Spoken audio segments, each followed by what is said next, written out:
Welcome back to Ireland AM. Now, as of yesterday, Uisce Éireann, they have been appealing to customers to consider their water usage as areas of 12 counties officially entered drought status ahead of the weekend's expected heatwave. Here to discuss the latest concerning our country's water is Jenny Lawler from the DCU Water Institute. Jenny, you're very welcome. Jenny. Good morning. Thank you. Good morning. Thank you very much. Some of the warnings from these reports are pretty alarming. Actually, I'll get to that in a moment. First, let's look at the appeal from Uisce Éireann to conserve water over the next week. Why are they so concerned, and specifically over the next few days? Yeah, so we've actually had lower than normal rainfall over the whole winter and spring. We've had quite a dry spring. And we probably have close to the lowest water levels that we've had since the late 90s. So it's not just a this moment in time thing. We're facing the cumulative effects of low rainfall over really the past year.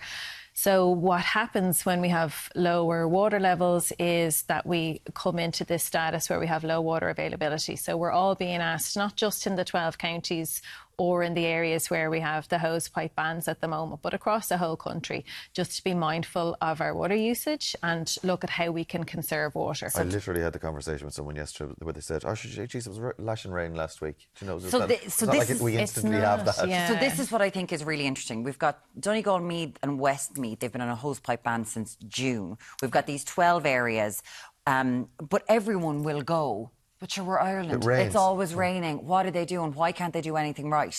So can you kind of square that circle for us? Yeah, so I mean, it's not that, you know, as a country we're doing things wrong. Like Ireland historically has drought quite frequently. So we've had drought in 2018, 2022, and we're facing it again now. And drought is actually classified as 15 days consecutively with no rainfall. So in some areas we're into that, but it's not just that immediate thing. Like it was raining last weekend in Dublin. I was at Neil Young and it lashed rain. Do you know, but that's not enough to replenish our water supplies after months and months of lower than normal rainfall. And that's what we've experienced. So that's why we are the way we are now.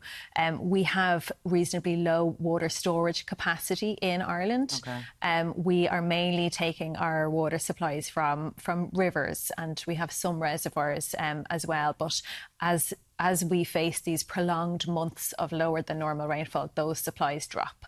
And that's when we have to be very careful in terms of water conservation. Right. We should be careful all the time, but it's particularly important at the moment that we do what we can in the home to conserve water. So like what I was listening to something yesterday, and it was like if you take just a few minutes shorter shower, you save 7 litres of water.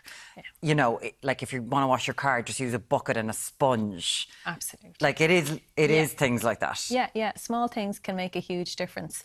And if every single person in Ireland is able to save even 5 or 6 litres of water a day just by changing small habits, that makes a huge difference in terms of our water availability. So things like turning off the tap when you're brushing your teeth, having a shower instead of a bath, you know, maybe say no to the paddling pool, or, you know, keep the water for a couple of days. Yeah.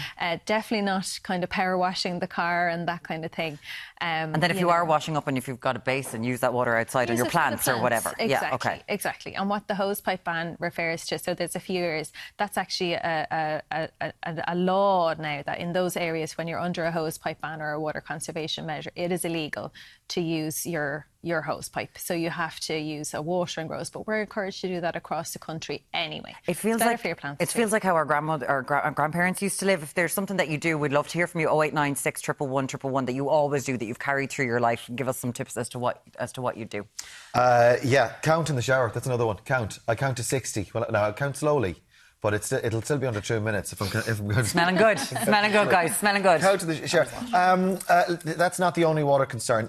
This week's government report is looking at these. Now we've been talking up to this point up to this week, but this is looking years into the future in terms of our water challenges, and there's quite a few of them, it seems, Jenny.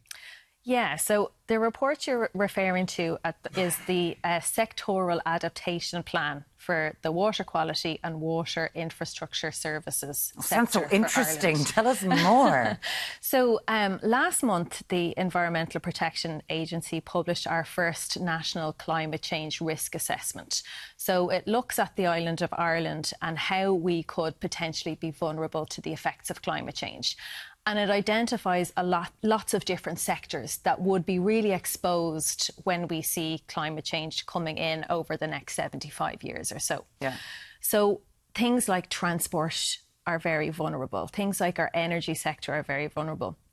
But this adaptation plan that was released yesterday looks at our water quality and our water services infrastructure, which is our drinking water treatment, our wastewater treatment, and how we move those water around the country. OK, so this adaptation plan. So the first thing to say is that if you have a read of what's been in the papers or you have a look at the plan, it sounds very scary. You know, we're facing increased pollution, we're facing low water levels. These kind of things are exacerbated by the impacts of climate change, or what we're projected to see.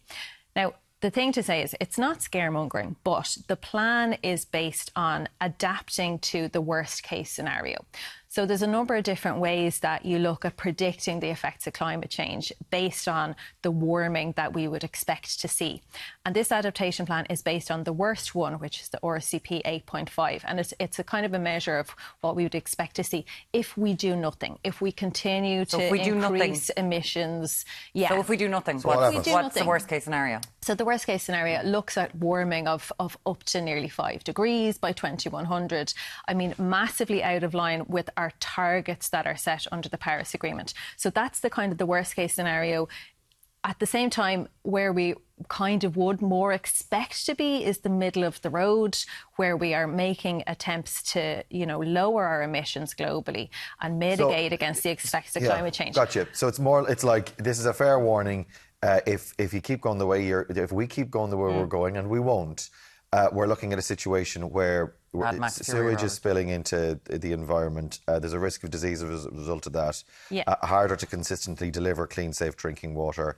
There's a risk of coastal flooding, rising temperatures and pollution, oxygen depleted waters, algal blooms, and then more continued drought. We'll see longer periods of drought. So let's knuckle down and address it now. These are all things that we see already. Yeah. These are all things that we see already.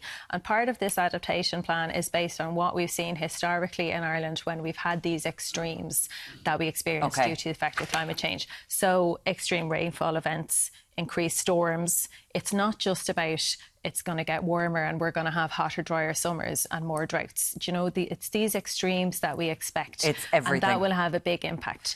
And part of what the plan has to do is protect our water bodies. Of what this is. I know you're reading about this in the paper, but it's not going to be Mad Max Fury Road if we actually do something about it, hopefully. 0896 111 111 to let us know what's going on in your area in relation to the water, and if you're giving out about the neighbours overusing, if they've got the hose pipe out. Jenny Lawler. Talk about boil notices. We could be here all morning to talk about water and the future of water. Jenny, thanks so much for joining us. Pleasure to see you. No worries. Thank you. Now it's over to Alan. Thanks very much, Mira. Now, after the break, a new study has found that more than 1 in 5 Irish people took leave to cope with workplace stress. We're going to discuss this next.